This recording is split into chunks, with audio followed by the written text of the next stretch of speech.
recognize. Thank you, Mr. Chairman. Mr. Patel, before you joined the FBI, you had very strong opinions about what the FBI was hiding regarding Jeffrey Epstein. In a September 2023 interview with Glenn Beck, you said the Black Book is under the, quote, direct control of the director of the FBI. In December 2023, you said, let us know who the pedophiles are. Even for a short time after becoming FBI director, in February of 2025, you tweeted, quote, there will be no cover-ups, no missing documents, no stone left unturned. In June, you told Joe Rogan, quote, we've reviewed all the information, we're gonna give you every single thing we have and can. But then suddenly in July, everything changed. You and Attorney General Pam Bondi released one video and said that there was nothing more to see. Your July memo says you uncovered more than 300 gigabytes of data and physical evidence, but that you had decided no further disclosure would be appropriate or warranted. That is a quote. I think what happened, Mr. Patel, is that suddenly you discovered that Donald Trump's name was all over these files, and you started a giant cover-up. So you are under oath, Mr. Patel. You just testified to Mr. Swalwell that you did not speak to the president about the Epstein files. To your knowledge, did Attorney General Pam Bondi speak to the president about what was in the Epstein files? I can't speak for Attorney General Pam Bondi. So to your knowledge, you don't have any information. The question was, do you have any knowledge? Do you have any knowledge? I can't speak. You are refusing to answer the question, so let me tell you that the Wall Street Journal reported that in May, Bondi told Trump that he was in the Epstein files, and at the same meeting said that the DOJ did not plan to release the files. Yesterday, you testified to Senator Kennedy that there was, quote, no credible information that Epstein trafficked girls to anyone else, and that you have, quote, continuously and publicly asked the public to come forward with more information and we'll look into it.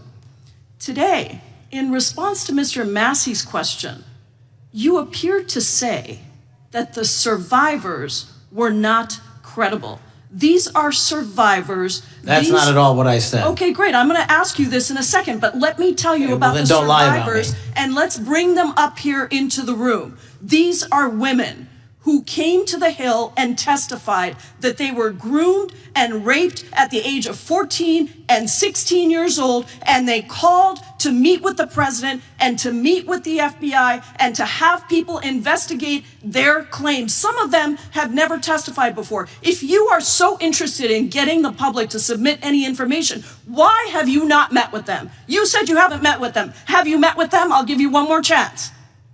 My job as the FBI director is to invite all investigative leads. Is the answer yes or no to whether or not you met with these women who were sexually abused and raped? Any insinuation by you or any people on your side that I am not manhunting child predators and sex traffickers, just look at the stats. And you talk about cover-ups, man. Mr. Chairman, you talk about cover-ups. And I will take as much time as Where were you during the Obama and Biden administrations when these so-called cover-ups were going on? Why did anyone in those administrations talk to any of these purported witnesses? I have welcomed every single person to provide credible information. Time belongs to the gentlelady from Washington. And I'm going to take another couple of minutes. When you accuse the witness of something, he's allowed to respond. That's how it works. Listen, he didn't even, excuse me, Mr. Chairman, you have always been fair. But this is not fair. And you will get no, this is my time, and he said that the witnesses were not credible. Seconds of time. I'm going to get an additional minute of time because that's how much time he took. You won't get a minute. You'll get some seconds. What we think is under 5 minutes. You don't get to demand how much time you get. That's not how it works. Mr. Patel, are the victims of the Jeffrey Epstein horrific trafficking ring, are they credible? Any person with information about ongoing sexual trafficking. I'm asking you if they're credible. Ma'am, I'm commenting on the evidence we have.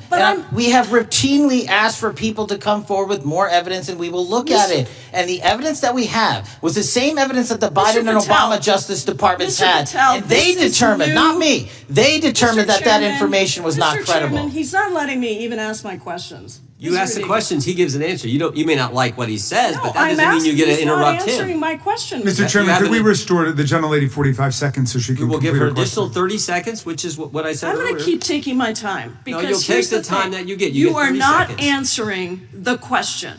The question is, you just don't like the answer.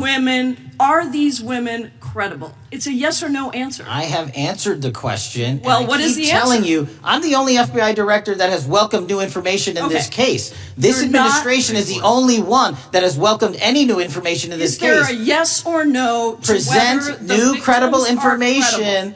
Present new information. Are the victims credible or not? I'll tell you what happened in the last Trump administration. Are they credible or not? You can't even Victims credibly came forward, and you know what happened? President Trump authorized the indictments of Jeffrey Epstein. Called them not Biden, a hoax. not Obama. President Trump no one else. called the entire thing a Democratic hoax. So I would like to ask the gentlelady's time has expired. I gave her the additional 45 seconds she requested. The gentlelady yields back. The gentleman from New Jersey is recognized for his 5 minutes. If you would meet with the women who were sexually abused and raped and groomed at the ages of 14 and 16 years old. Are you going to cover up? Are you going to continue to cover up for the rich and powerful men, including those that might be on this committee? I can yell too, Mr. Chairman, but I don't want to yell above this. The time belongs to the gentleman from New Jersey. I appreciate the gentlelady yielding back. Are you going to allow them to testify, Mr. Patel?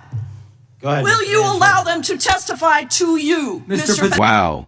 I don't think anyone expected today's hearing to get this heated.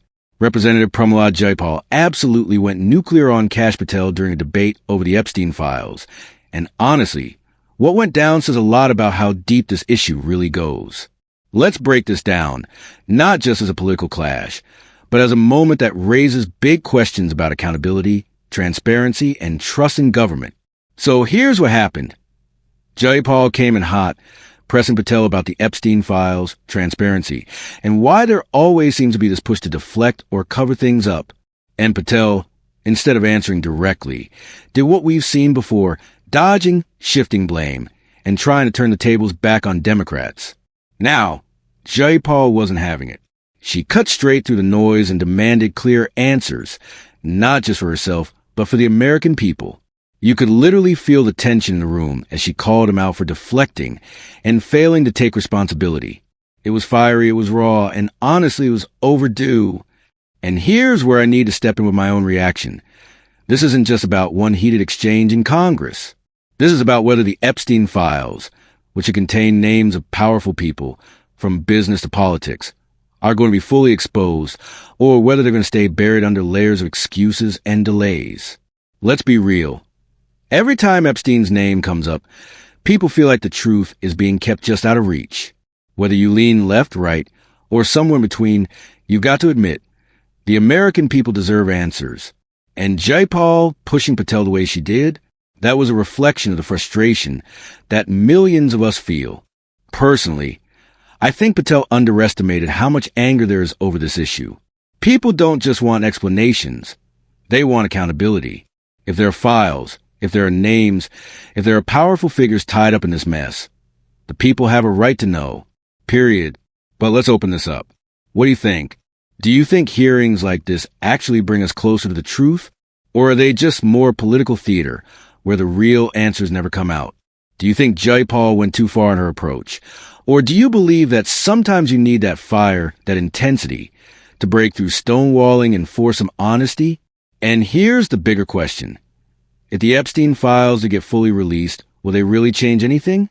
Or will the people exposed just find a way to wiggle out accountability, the way so many in power always do? For me, this clash between Jayapal and Patel was more than just a shouting match. It was a reminder that the fight for transparency isn't polite. It isn't calm. It's messy, it's loud, and sometimes it's brutal. And honestly, maybe that's exactly what it needs to be. But I want to hear from you. Drop your thoughts in the comments. Was Jayapal right to go nuclear? Should Patel be pushed harder? And do you trust that we'll ever see the full truth about the Epstein files?